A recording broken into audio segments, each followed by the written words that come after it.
শুধু দর্শক মণ্ডলী, আসসালামু আলাইকুম। আশা করি সবাই ভালো আছেন। আন্তর্জাতিক কয়েকটি সংবাদ নিয়ে আপনাদের সামনে হাজির হয়েছি।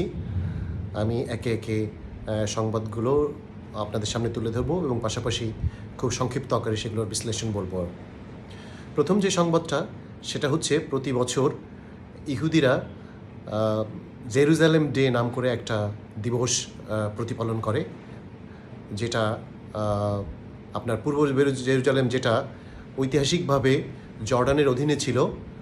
1963 সালে এক যুদ্ধের মাধ্যমে এই পূর্ব জেরুজালেম ইসরায়েল রাষ্ট্র দখল করে নেয়। সেদিন থেকে পূর্ব প্রাচীর আছে যে আপনার টেম্পল মাউন্টের, সেটা এবং পূর্ব জেরুজালেমের অংশটি ইসরায়েলের অধীনে চলে যায়। এইটাকে তারা প্রতি বছর পালন করে খুব মিছিল, তারপরে বিভিন্ন ধরনের শোভাযাত্রার মাধ্যমে।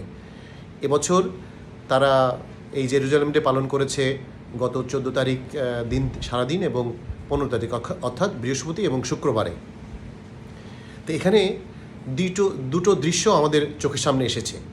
একটা হচ্ছে জেরুজালেমের রাস্তায় যে বিভিন্ন ধরনের শোভাযাত্রা, মিছিল ইহুদিরা করেছে, তা বেশিরভাগই আপত্তিকর, কারণ তারা অত্যন্ত কড়া ভাষায় আপনার এই ইসরায়েলের যে অস্তিত্ব সেটাকে তারা বাড়িয়ে বাড়িয়ে বলেছে। পাশাপাশি মুসলমান এবং ফিলিস্তিনিদের অধিকার তারা কোনোভাবেই যে মানে না, সেই বিষয়টা তারা বারবার উচ্চারণ করেছে মিছিল এবং শোভাযাত্রার মাধ্যমে।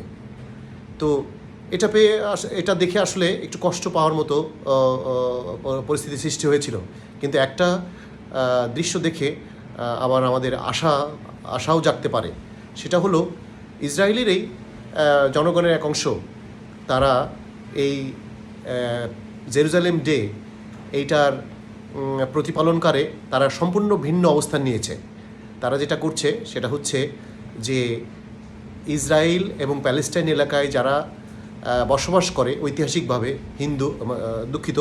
মুসলমান, খ্রিস্টান, ইহুদি যারাই থাকুক না কেন, তারা সবাই ওখানকার মানুষ। এবং এই মানুষগুলো যারা বিপরীতমুখী অবস্থান নিয়েছে, তারা যে কোনো মূল্যে বিভিন্ন ধরনের যে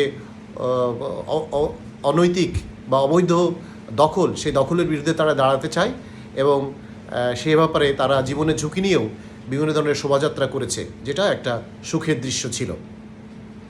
পরবর্তী যে খবরটা বলবো সেটা হচ্ছে খুবই মজার একটা বিষয়। সেটা হচ্ছে বিশ্বের কোনো মেইনস্ট্রিম মিডিয়াতে এটা খুব একটা ফলো করে আসছে না।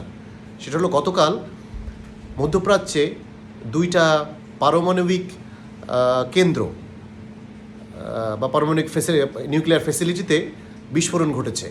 একটা হচ্ছে ইউনাইটেড আরব আমিরাতস বা সংযুক্ত আরব আমিরাত, আরেকটা হলো ইসরায়েলে। ইউনাইটেড আরব আমিরাতসের যে আপনার নিউক্লিয়ার পাওয়ার প্ল্যান্ট, সেই নিউক্লিয়ার পাওয়ার প্ল্যান্টে একটা ড্রোন হামলা হয়েছে। সেই ড্রোন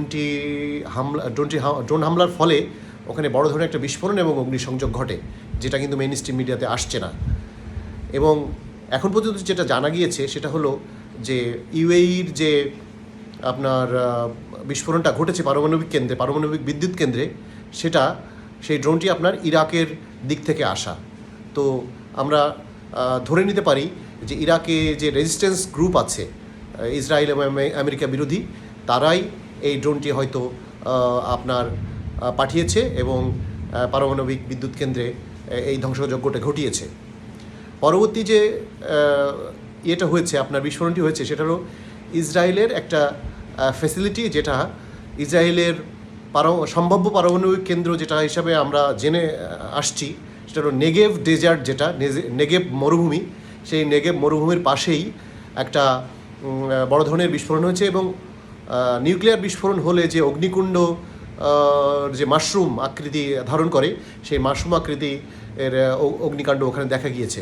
যদিও ইসরায়েল এটাকে একটা নিয়ন্ত্রিত বিস্ফোরণ বা তাদের পরীক্ষার একটা নিয়ন্ত্রিত বিস্ফোরণ হিসাবে মিডিয়াতে বলেছে, বাট অনেক বিশেষজ্ঞ ধারণা হলো এটিও একটা আক্রমণ, এই কেন্দ্রটিও একটা আক্রমণের শিকার হয়েছে। পরবর্তী যে খবরটি নিয়ে আসবো সেটা হলো যে আমেরিকার একটা অত্যন্ত শক্তিশালী ড্রোন, যেটার নাম MQ রিপার, MQ-40 রিপার, এই ড্রোন একটা মধ্যপ্রাচ্যের আকাশে ধ্বংস হয়েছে। এটা কিন্তু কোনো মেইনস্ট্রিম মিডিয়াতে আসছে না। এই রিপার ড্রোনটি এতই শক্তিশালী যেটাকে অনেকেই একটা জঙ্গি বিমান বলে অভিহিত করে। তো এই জঙ্গি বিমানটি ধ্বংস করেছে কে বা কারা সেটা সুনির্দিষ্ট করে বলা যাচ্ছে না, তবে ধরে নেওয়া হচ্ছে হয় ইরাকে অবস্থিত রেজিস্ট্যান্স ফোর্সের হামলা অথবা ইয়েমেনের হুতিরা এই কাজটি করে থাকতে পারে। এর পরবর্তীতে যে খবরটি নিয়ে আসবো সেটা হচ্ছে যে আমেরিকা কি করতে যাচ্ছে এরপর। ইরানের যুদ্ধ এখন পর্যন্ত যে বিশ্লেষণ, ইরানের যুদ্ধে কিন্তু আমেরিকা জয়লাভ করে নাই। আর একটা বৃহৎ শক্তি যদি কোনো ক্ষুদ্র শক্তির কাছে জয়লাভ না করে তাহলে সেই বৃহৎ শক্তি পরাজিত হয়েছে বলে ধরে নেওয়া হয়। সুতরাং বিশেষজ্ঞদের মতামত অনুযায়ী এবং যুদ্ধের যে প্রিন্সিপালস সেটা অনুযায়ী কিন্তু আমেরিকার পরাজয় ঘটেছে ইরানে। তো এখন তাহলে পরবর্তী পদক্ষেপ কী? এখন বিভিন্নভাবে যে সিমটম দেখা দিয়েছে তাতে মনে হচ্ছে আমেরিকা খুব সহজেই বা খুব তাড়াতাড়ি কিউবাতে আক্রমণ করবে। তারা বিভিন্নভাবে মিডিয়াতে প্রপাগান্ডা চালাচ্ছে যে কিউবা প্রায় 300 সামরিক ড্রোন পেয়েছে রাশিয়া থেকে। সেই ড্রোন দিয়ে কিউবার কাছাকাছি আমেরিকার যে অঙ্গরাজ্যটি সেটা হলো ফ্লোরিডা, সেই ফ্লোরিডাতে আঘাত হানতে পারে। সুতরাং এটা আমেরিকার যে জাতীয় নিরাপত্তা, সেই জাতীয় নিরাপত্তার হুমকির ধোঁয়া তুলে খুব সম্ভবত আমেরিকা পরবর্তীতে কিউবাতে আক্রমণ করতে যাচ্ছে। শুধু দর্শক মণ্ডলী, এই কয়টিই ছিল আজকের খবর। সবাই ভালো থাকবেন। আসসালামু আলাইকুম।